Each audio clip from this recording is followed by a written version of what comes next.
Hai guys, welcome back to my channel. Jadi hari ini Kak Melpus bakal bahas tentang tips trik TPA dan juga sertifikat bahasa Inggris TOEFL ataupun IELTS untuk persiapan beasiswa. Tapi di video ini kita bahas tentang sertifikat bahasa Inggris dulu ya teman-teman, baik TOEFL ataupun IELTS. Kalau digabung kayaknya kepanjangan deh. Jangan lupa di like, comment, subscribe, dan juga di share video ini untuk teman-teman kalian yang lagi persiapan bahasa Inggris untuk beasiswa.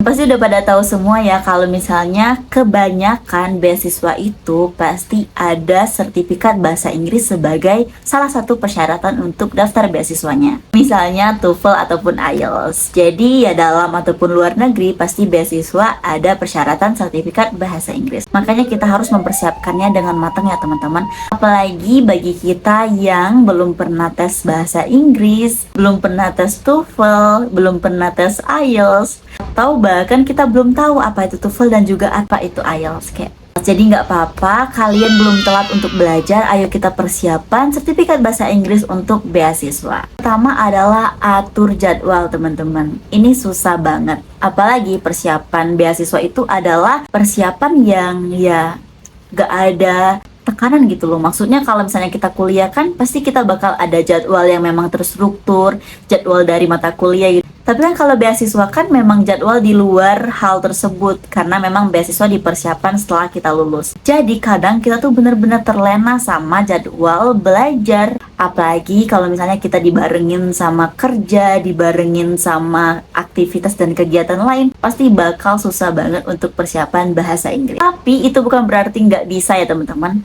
Pengalaman aku dulu, jadi memang pada saat itu aku udah lulus di S1. Dan aku juga ada kegiatan lain, contohnya adalah ngajar. Karena emang aku sebagai private teacher untuk persiapan SBMPTN pada saat itu. Aku ngajar dari Senin sampai Jumat, weekend juga kadang-kadang aku ngajar. Jadi kayak benar-benar gak ada waktu banget buat belajar. Tapi ternyata tetap ada waktu selama 24 jam itu, baik di malam hari ataupun mungkin pagi hari atau di waktu-waktu luang ketika kegiatan tersebut. Memang untuk persiapan bahasa Inggris itu harus benar-benar komitmen yang kuat teman-teman, karena kalau dari jadwal aja kita udah nggak komitmen kayaknya bakal susah ya. Apalagi untuk mahasiswa yang benar-benar nggak pernah ada track record belajar bahasa Inggris, pasti bakal membutuhkan waktu lebih untuk kita belajar sertifikat bahasa Inggris. Tapi ingat ya, itu bukan berarti kita nggak bisa. Oke, yang pertama adalah pada saat mengatur waktu, aku benar-benar meluangkan waktu buat belajar bahasa Inggris. Jadi bukan memberikan waktu luang ya. Beda ya teman-teman antara kita meluangkan waktu dan memberikan waktu luang. Hal tersebut adalah dua hal yang berbeda. Dan kalau emang kita mau lanjut S2 dengan beasiswa ataupun S3 dengan beasiswa, kita benar-benar harus komitmen dengan hal ini. Kita benar-benar harus memberikan waktu kita untuk belajar. Kalau misalnya kita kerja di pagi hari, siang hari, sore hari, ya udah berarti di malam hari kita harus fokus belajar. Kalau weekend itu full aku belajar tentang bahasa Inggris ini. Dan cari kapan efektif kalian belajar, apakah itu malam hari, siang hari ya, karena setiap orang pasti punya waktu efektif dan efisien sendiri-sendiri dalam belajar. Yang kedua adalah beli buku. Aku inget banget, jadi waktu itu aku beli buku yang besar atau yang kayak ya buku yang tebel-tebel lah ya, TPA TOEFL yang tebel-tebel sama buku pocket. Jadi buku pocket itu adalah buku yang kecil-kecil. Kalau misalnya kalian mau beli atau mau tahu buku yang aku pakai yang mana, itu kalian bisa kunjungin TikTok aku dan juga ataupun di highlight Instagram aku, itu semua aku udah bahas tentang buku TOEFL yang aku pakai ataupun IELTS. Kenapa beli buku yang besar dan juga yang kecil? Karena buku pocket itu digunakan saat aku traveling atau misalnya aku lagi nggak banyak waktu gitu buat bawa yang besar atau berat atau gimana gitu, yang banyak banget lah alasannya. Aku biasanya bawa yang pocket. Nah yang pocket ini aku bawa sambil ngajar.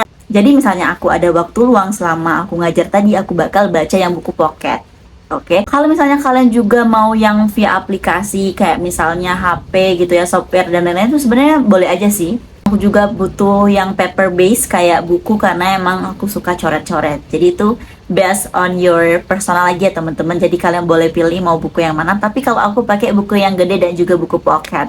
Dan yang ketiga adalah untuk kita yang nggak ada basic English sama sekali, atau misalnya kita belum pernah tes first time tes IELTS teman-teman, dan alhamdulillah skornya juga bagus dan ya bisa daftar beasiswa Fast Track S2 S3 ini. Ketika kita emang belum ada pengalaman sama sekali, kita harus banyak-banyak nonton YouTube teman-teman. Di YouTube itu banyak banget video-video gratis yang dibagiin sama kreator-kreator yang benar-benar memberikan ilmu bermanfaat. Di sini aku bakal spill juga YouTube channel yang aku pakai, yaitu ini. Untuk yang IELTS itu ini. Website TOEFL ini. Dan website IELTS ini. Aku juga lagi bagi-bagi materi gratis, jadi kalau misalnya kalian tertarik, kalian bisa DM aku di Instagram. Dan jangan lupa di like, comment, subscribe, dan juga share buktinya ke Instagram aku ya. Jadi teman-teman, sebenarnya banyak banget YouTube channel ataupun website tentang belajar bahasa Inggris. Tapi ini yang memang aku pakai atau aku pelajarin. Jadi pelajarin ya. Keempat adalah set skala prioritas belajar. Jadi dulu karena emang aku tuh belum tahu dan belum dapet gimana sih tips trik yang benar untuk belajar bahasa Inggris ini. Belajar yang materi terus dari awal sampai akhir ya aku belajar materi aja. Akhirnya pas aku coba soal, malah nggak bisa. Bahkan materi yang aku belajarin nggak semuanya masuk di soal-soal TOEFL ataupun IELTS. Jadi yang paling penting adalah pertama kalian coba dulu soal. Banyak banget kok kayak di YouTube dan juga di website yang udah aku cantumin sebelumnya itu contoh-contoh soal dan juga pembahasan dari TOEFL dan juga IELTS. Jadi aku nggak langsung ke materi gitu, enggak, tapi aku coba dulu soal, kayak 15 menit awal aku coba kerjain soal dulu. Aku lihat pembahasannya, oh ternyata banyak yang salah nih.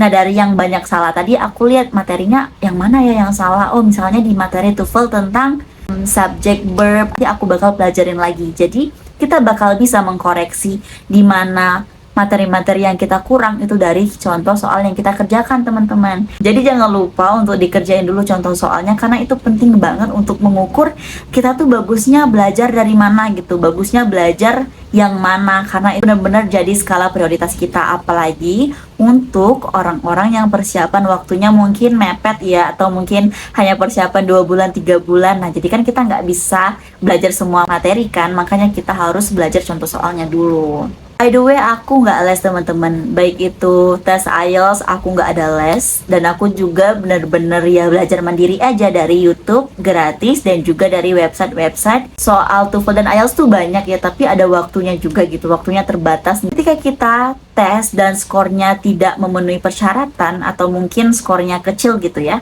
kan nggak bisa dipakai buat kita daftar beasiswanya. Jadinya kan kita agak rugi ya teman-teman, apalagi biaya yang lumayan gede. Makanya kalian persiapan dulu aja untuk sertifikat bahasa Inggris ini. Kalau udah yakin, udah sering try out, udah sering coba-coba soal, dan kalian udah benar-benar paham, oke, baru kita ambil tes ujian officialnya. Oke, jadi segitu dulu tips dan trik untuk persiapan bahasa Inggris. Kalau misalnya kalian punya pertanyaan, silahkan komen.